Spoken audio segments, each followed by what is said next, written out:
Este es el percance de un alumno en el que más me ha asustado, sin que afortunadamente le haya pasado absolutamente nada al alumno. Esto pasó hace unas semanas.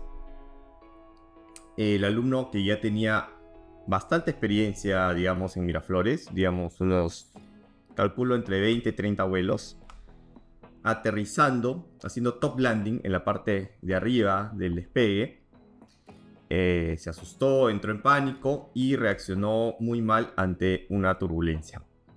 ¿Qué pasa? Que en el parapuerto, cuando el viento está suave, está enfrentado, hay turbulencia cerca al muro, hay turbulencia aterrizando, pero es suave y moderada. Pero cuando el viento está fuerte, este rotor, esta turbulencia es mucho mayor, es más fuerte y la encontramos más cerca al filo.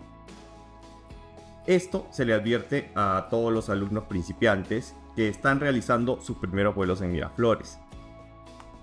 Antes de que despeguen, e inclusive por radio, les digo que en el aterrizaje se les va a mover y que mantengan la calma. Pero cuando los alumnos ya son más avanzados, como en el caso de este alumno, esta explicación ya no se vuelve a dar. Aparentemente al alumno se le olvidó y cuando entró en la turbulencia se le movió un poco el parapente y sobrereaccionó.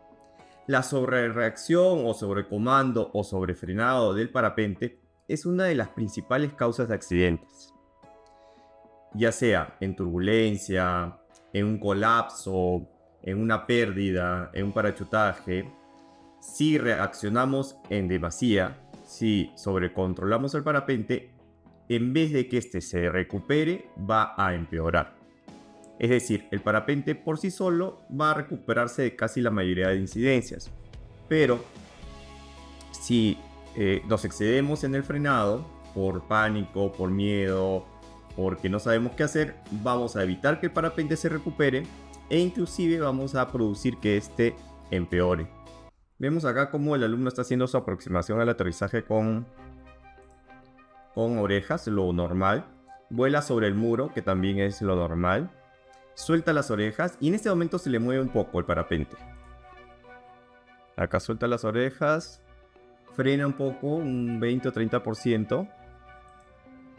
Y acá el parapente apenas lo mueve, se colapsa una puntita del estabilo unos segundos y después abre. Pero esto fue suficiente para que el alumno se asuste. Aquí levanta las manos súbitamente, lo que provoca que el parapente cabecee y se vaya hacia el lado izquierdo. Y el alumno, al sentir que el parapente lo está llevando hacia la ciudad, hacia las palmeras, hacia la caseta, compensa al lado contrario, hacia la derecha. Pero vemos cómo lo hace con demasiado freno. El lado izquierdo está cero freno, el lado derecho está un casi 100% y además no acompaña con el cuerpo. Si él sintió que el parapente lo estaba llevando hacia la ciudad, lo que debió hacer es enfrentar el viento tirando el cuerpo al lado contrario, al lado derecho, y usar un poquito de freno. Y él está haciendo lo contrario, él está frenando mucho y usando casi nada el cuerpo, o inclusive el cuerpo ligeramente al lado contrario. O sea, está girando al lado derecho para compensar el giro y está tirando el cuerpo al lado contrario. Luego de esto vemos cómo el parapente reacciona ante tremendo frenado, yendo al lado contrario, en este caso ahora al lado derecho, y él se asusta. Y en vez de frenar la vela, y con este nivel de cabeceo y de péndulo, y teniendo tan poca altura sobre el piso, lo que nos tocaría ahí es hacer un flare prácticamente. Frenar casi 100% y evitar el cabeceo a toda costa. Porque si impactamos el piso con esta velocidad de cabeceo, nos podemos hacer mucho daño. Vamos a ir de frente, de costado, nos podemos hacer mucho daño en las piernas, en la cadera, en la columna y en el brazo. Y acá, en vez de frenar la vela, el alumno sube las manos y se agarra de las bandas, como que queriéndose apoyar. Este también es un error bastante común en los novatos. Ante una caída, ante un sentimiento de impactar contra algo, en vez de frenar la vela y hacer un flare de emergencia, suben las manos y se agarran de las bandas, lo cual es completamente inútil e inclusive puede provocar que el parapente se colapse. Veamos cómo va cayendo por el cabeceo, por el péndulo. Pero acá afortunadamente el parapente se estabiliza prácticamente solo. Como este día había mucho viento, este viento también provoca como un lift, como una ascendencia, que hizo que el parapente, en vez de desplomarse, caer vertiginosamente, se eleve un poquito, lo cual lo salva.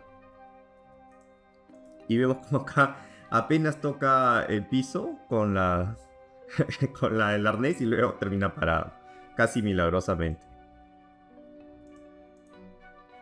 Como vemos acá que esto, si me muestran esta foto en esta posición del alumno a esa altura, yo podría pronosticar un accidente muy grave irremediablemente. Pero con un poco de suerte vemos como acá el parapente se establece, el alumno toca piso a penitas con el arnés, luego se para y no pasó nada acá, aterrizaje perfecto, me voy a mi casa feliz y contento. Esta vez tuvimos suerte. Y fue producto del azar, de la suerte, de la buena fortuna. Pero usualmente estos accidentes, estos errores se pagan muy caro. Entonces, algunas lecciones que tenemos que considerar. Uno, en turbulencia, si esta es leve, si esta no nos va a producir que el parapente se desplome o se colapse, hay que mantener la calma. El parapente, si es un clase de escuela, un clase básico, va a abrir o probablemente va a aterrizar sin problemas. Hay que mantener la calma. Lección número 1, mantener la calma siempre. Lección número 2, no sobrecompensar el parapente. No sobrefrenarlo. Acá vemos cómo el alumno frena demasiado. El parapente requiere pequeñas correcciones, salvo excepciones de, por ejemplo, un cabeceo demasiado radical, demasiado violento que nos obligue a frenar mucho la vela. Para correcciones de pequeños cabeceos o penduleos pequeños, ligeros, breves. Porque inclusive si lo hacemos tan cerca del piso, vamos a crear con una reacción muy fuerte un cabeceo o un penduleo mayor. Tercero, la posición de nuestro cuerpo. Si queremos controlar un giro que nos está haciendo el parapente, un penduleo, usemos el cuerpo para dirigir el parapente hacia donde queremos ir. El cuerpo es mucho más seguro de utilizar que el freno en estos casos. Con el cuerpo podemos exagerar lo que queramos, con el freno no. Y es muy importante tener equilibrio en nuestro arnés. En este caso se nota que el alumno estaba completamente desequilibrado, que no tenía dominio o control de la posición de su cuerpo. Y esto es muy importante en estos incidentes tan cerca al piso. La posición de nuestro cuerpo y el dominio de nuestro cuerpo es vital para que el parapente pueda reaccionar y abrir rápidamente. Cuarta lección. Si ya estamos cerca al piso, hagamos el flare. El flare no nos va a dañar. Ya estamos a 1 metro, 1,5 metros y si aterrizamos con las manos arriba, nos podemos hacer daños. Hacer el flare siempre nos va a jugar a favor. Quinta lección, no agarrarse de las bandas. Yo sé que como principiante es una reacción natural agarrarse de las bandas. Inclusive algunos alumnos vuelan un poco agarrados de las bandas o cuando despegan se agarran en las bandas. Eso yo poco a poco se los voy corrigiendo. No lo noto como algo muy peligroso. Pero en situaciones de riesgo, de un colapso cerca de una montaña, cerca del piso, agarrarse de las bandas sí puede ser fatal. Y les repito, esta historia terminó con un final feliz. El alumno no sufrió ningún rasguño, se fue a su casa contento. Obviamente se le explicó lo que había pasado para que no se asuste.